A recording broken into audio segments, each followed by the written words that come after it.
Assalamualaikum warahmatullahi wabarakatuh. Perkenalkan, nama saya Fani Aditya Indra. Di sini saya akan mempresentasikan makalah dalam bentuk PowerPoint sebagai tugas ujian akhir semester. Di sini judul dari makalah yaitu aplikasi konseling dalam pemanfaatan layanan bimbingan dan konseling untuk mengatasi siswa terisolir menggunakan metode backward chaining.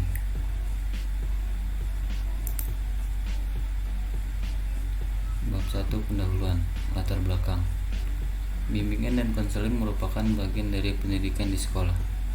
Isi dalam Undang-Undang Depdiknas RI Nomor 20 Tahun 2013 yaitu pemenuhan kebutuhan siswa untuk saling bergaul sesama teman. Guru merupakan salah satu kebutuhan siswa untuk bersosialisasi dan bergaul. Dalam masalah ini, sekolah atau lembaga yang dianggap penting dalam memainkan perannya sebagai tempat belajar bagi siswa, bergaul dan beradaptasi dengan lingkungannya. Seiring dengan penyelenggaraan konseling juga tidak hanya dilakukan secara face to face dalam satu ruang tertutup, namun bisa dilakukan melalui format jarak jauh dengan dibantu teknologi yang selanjutnya dengan istilah e-counseling. Rumusan masalah. Di sini identifikasi masalah berdasarkan latar belakang masalah di atas adalah sebagai berikut. Yang pertama, bagaimana merancang dan membangun sebuah aplikasi e-counseling untuk mengklarifikasikan siswa terisolir menggunakan metode backward chaining. 2. Bagaimana menguji aplikasi e-counseling untuk mengklarifikasikan siswa terisolir menggunakan metode backward chaining. Kemudian batasan masalah. 1. Aplikasi ini berbasis web dan digunakan untuk pemanfaatan layanan bimbingan dan konseling untuk membantu siswa yang terisolir dengan menggunakan backward chaining.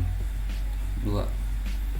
Mengklasifikasikan siswa terisolir, yaitu faktor-faktor yang menyebabkan perilaku siswa terisolir untuk dapat memberikan layanan secara optimal dan mampu memberikan motivasi bagi diri sendiri. 3. Manfaatan dalam bimbingan dan konseling jenis layanan non-interaktif berupa informasi self-help atau pertolongan mandiri. 4. Data penelitian yang digunakan adalah bersumber dari data siswa kelas 8 di SMPN 2 Bangil berdasarkan hasil sosiometri. Tujuan penelitian. Pertama, pemanfaatan layanan bimbingan dan konseling yang nyaman dan mudah untuk mengatasi siswa terisolir. 2. Merancang sebuah aplikasi e-counseling untuk mengklarifikasikan siswa terisolir menggunakan metode backward chaining. 3. Membangun sebuah aplikasi e-counseling untuk mengklarifikasikan siswa terisolir menggunakan metode backward chaining. 4. Menguji aplikasi e-counseling untuk mengklarifikasikan siswa terisolir menggunakan metode backward chaining. Metodologi penelitian. 1. Pengumpulan data melalui observasi, studi dokumentasi, studi pustaka, dan browsing internet. 2. Analisa perancangan. Yang ketiga, desain sistem. 4. Penyusunan aplikasi e-counseling dengan metode backward chaining. 5. Uji coba dan evaluasi. Bab 2. Usulan dan perancangan. 1. E-counseling. Layanan bimbingan dan konseling untuk mengatasi siswa terisolir dalam memberikan sejumlah informasi kepada peserta didik agar mereka memiliki informasi yang sesuai dengan penyebab atau identifikasi masalahnya, baik informasi tentang dirinya maupun informasi lingkungannya. 2. Backward chaining. Metode backward chaining adalah pendekatan yang dimotori tujuan. Dalam pendekatan ini, pelacakan dimulai dari tujuan, selanjutnya dicari aturan yang memiliki tujuan tersebut. untuk kesimpulannya. Selanjutnya, proses pelacakan menggunakan premis untuk aturan tersebut sebagai tujuan baru dan mencari aturan lain dengan tujuan baru sebagai kesimpulannya. Bab 3. Hasil dan pembahasan. Yang pertama, blok diagram. Blok diagram diperlukan untuk mengetahui urutan-urutan kerja sistem dalam mencari suatu keputusan. 2. Dependensi diagram. Dependensi diagram merupakan diagram yang mengindikasikan hubungan antara pertanyaan, aturan, nilai, dan rekomendasi dari suatu knowledge base. 3. Flowchart system. Di sini sistem flow aplikasi konseling. Terdapat gambar ada 3 macam. 4.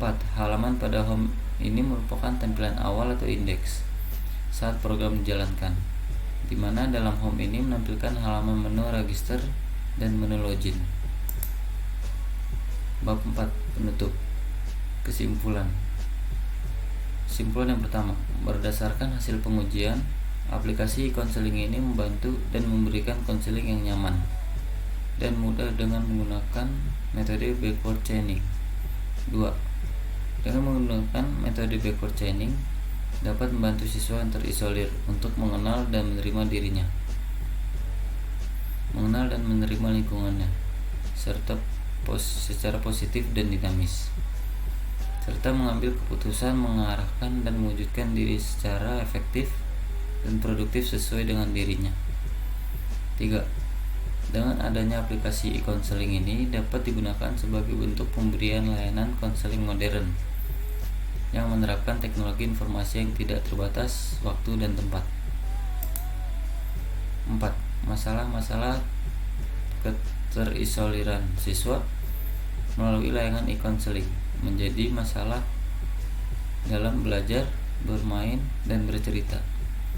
Teknik konseling yang digunakan adalah non-interaktif, yaitu layanan informasi dengan mengikuti diagnostik, yaitu identifikasi masalah terisolir, diagnosis, prognosis, dan penyajian informasi untuk pengetahuan masalah. 5. Penarikan solusi untuk setiap permasalahan didasarkan pada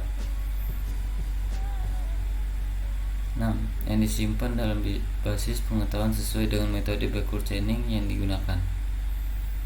7. Pemodelan aplikasi yang dibuat dapat memberikan solusi tindakan pengendalian sesuai dengan hasil masalah keterisoliran dan faktor-faktor siswa yang menjadi terisolir.